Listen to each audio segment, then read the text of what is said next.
Welcome to another episode of Mighty Mods. We recently put word out trying to find out what you'd like to see on our show. And almost every response we got was from people asking how do they wash their car properly. Except for one guy who wanted to know how to make a GT wing out of balsa wood, which is never going to happen. Not this episode anyway. What we are going to do is we're going to show you how to wash a car. We're going to be working on an 8-month-old Audi S3, on an 8-year-old Golf GTI, and an 18-year-old March Super Turbo, so let's get to it. Start by cleaning the wheels, because the cleaning solution is almost always the harshest, and that'll make sure any overspray is washed off later on. Well, it says child resistant. Yes. And no, we can't open it. Spray it on and leave it for 30 seconds to penetrate. Hose down the wheels with a strong stream of water. If your wheels are particularly dirty and the brake dust is baked on, use a soft bristled brush to agitate the solution. For a total rim clean, use an old sponge with car wash to make sure all the wheel cleaner has been washed off your wheels and to get into any little crevices you might have missed. Hose down the car to get off any loose dirt, and you can use a high pressure sprayer to save water. Read the label and add the right amount of car wash to your bucket and use a clean sponge. The bikini girls didn't show up and I didn't want to see Marty in a G-string, so we had to do it ourselves. Wash the car from the top down. If it's a hot day, wash it in sections so the suds don't dry in the sun. Try and wash your car on the grass, but if you can't, at least wash it somewhere where the water runs into your garden. I stopped supervising for 1 second and Marty missed a massive bit.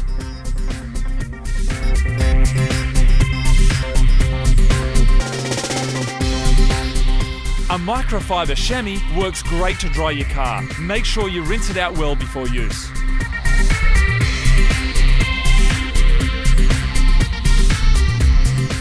You can use some mild polishing compound to remove light scuff marks of the top clear coat.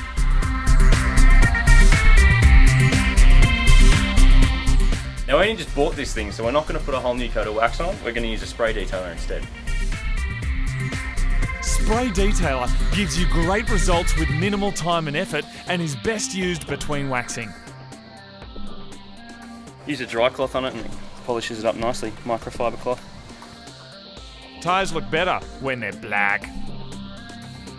Cleaning the windows again will get rid of anything you missed so you can see everyone that you've just ripped off the lights in your S3 through your rear vision mirror out the back window because they're so clean. This scummy looking crud on the brake rotors doesn't look good. There's a fun way to get rid of that. We're just going around the block once. We're going to use the brakes and that'll get rid of all that scungy stuff. So as you can see, all the scummy stuff is gone and now it's shiny and nice.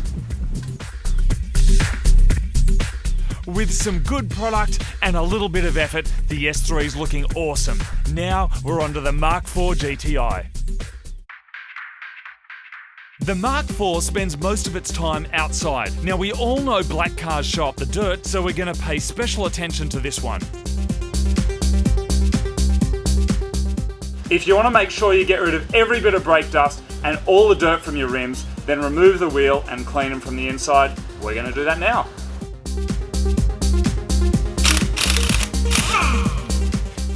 Alright, so let's have a look what we've got behind the rim.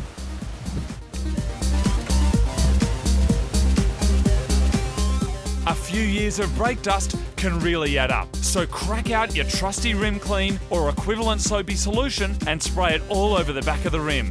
You'll definitely need a brush for this one. A long-handled one will stop you destroying your knuckles.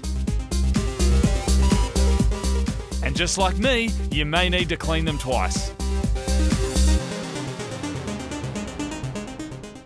Before you put the wheel back on, it's a good time to clean up under the arch. And if you're a true Mighty Mods fan, these would be red like we did in episode 10. And if you like, you can get all gangster with the wheel centre caps. Rinse off the car with the hose, just like we did with the S3, then wash it from the top down. The 2-bucket method is not an adult party game, I'll tell you what it is. When you wash your car, you put it in this one, rub a bit of a panel. When you're finished, clean it in this to clean the cloth before you get some more and do the next panel. Sheet the suds off with the hose. We're going to use a separate sponge and a separate bucket that doesn't go anywhere near the rest of our car. And the idea is you use that to wash the underside and all the dirty bits. And you missed a bit.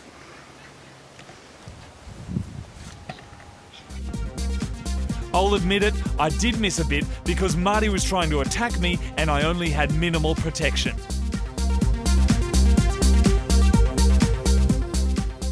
Use a fresh clean chamois to wipe the car over, then use a separate one for in and around the doors. Right, so we've washed the GTI. Now the next step is to use this clay bar to take any old wax, sap, tar, road grime, all the stuff that we can't get with a wash. Once we've done that, we're going to apply a layer of wax, which is going to keep it looking great. The idea of a clay bar, or in this case liquid clay bar, is that it removes any contamination from the top layer of clear coat on your paint. It's not as abrasive as a polish and it doesn't actually remove any paint, just everything on top of it. Using a liquid clay bar is quicker than a traditional clay bar and it still gives really good results.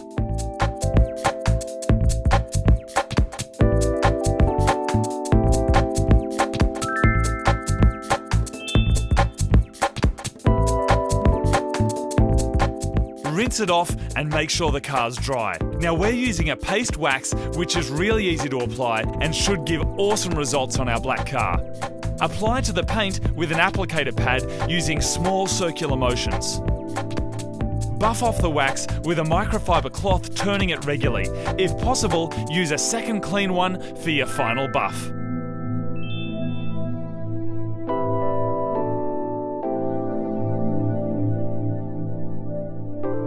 The results speak for themselves, and with a little effort, you can make your car look like it just rolled off the showroom floor. Now check out these actual reflections in the paint. Amazing. Shiny.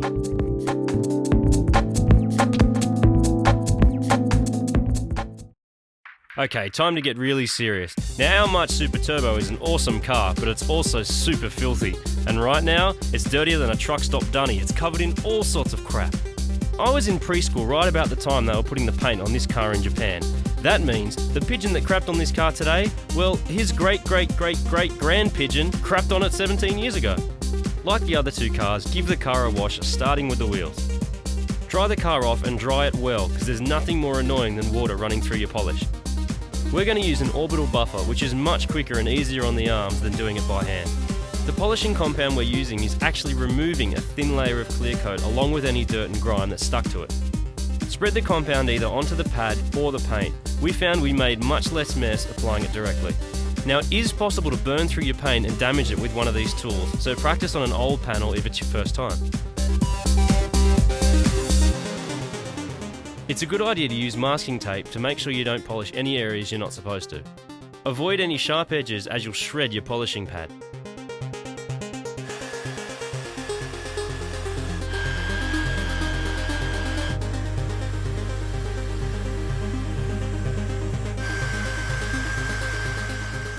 So for the smaller areas, use the polishing compound by hand to get rid of all the marks. You can use an inexpensive random orbital buffer to take the hard work out of buffing off the polish. Remove your masking tape and buff with a microfiber cloth. Even on your final buff, you'll still be seeing dirt come off.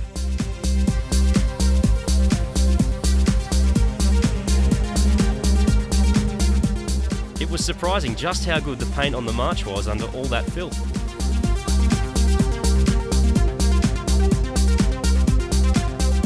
For the final awesome touch, you can re-black your car. Check out episode 4 to see how to do that. And as far as your interior is concerned, check out episode 6 for the Rug Doctor special.